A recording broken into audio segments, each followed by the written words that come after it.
All right, let's talk about investing.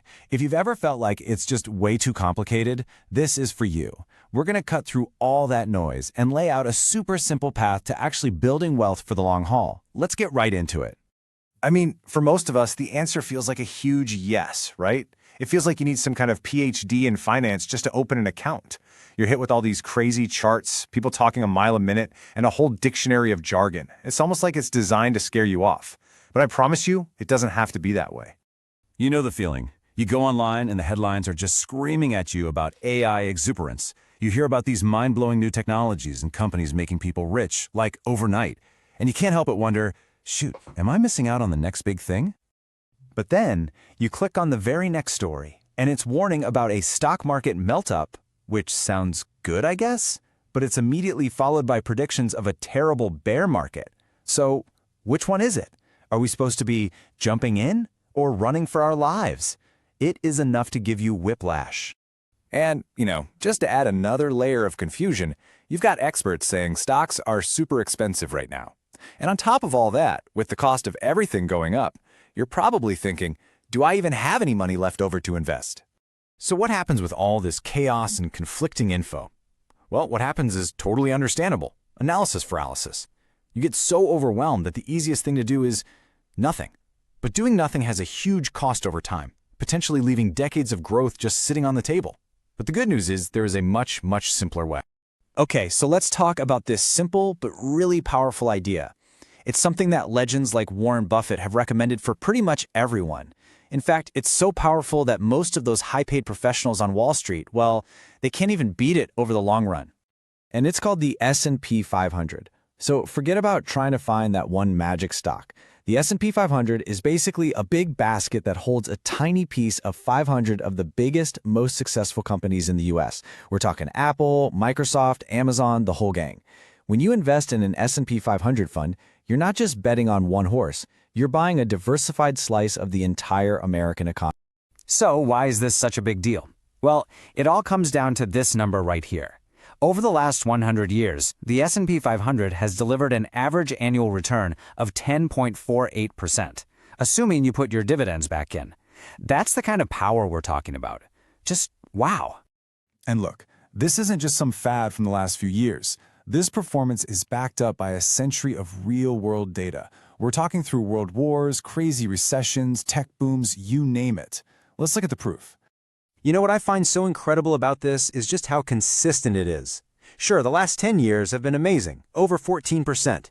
But even if you zoom out to the last 50 years, you're still looking at almost 12%. And over a whole century, it's still that powerful 10.48%.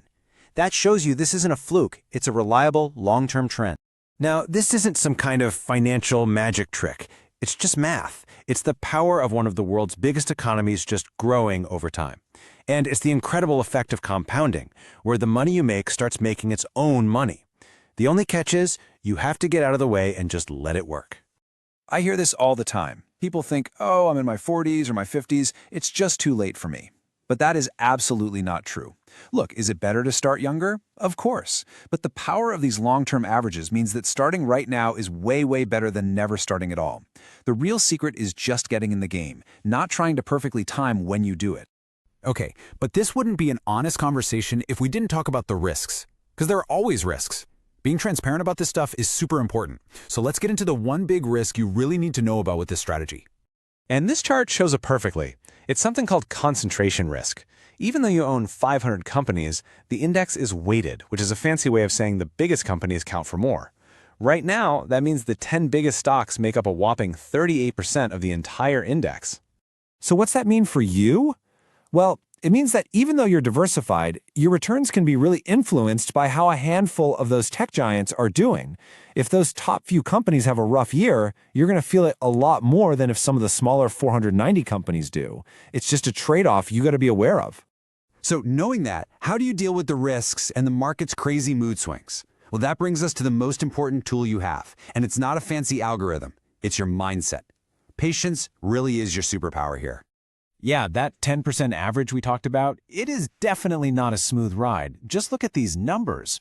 In 2008, the market tanked almost 40%. Back in 1931, it fell nearly 50%. But then look at the comeback years.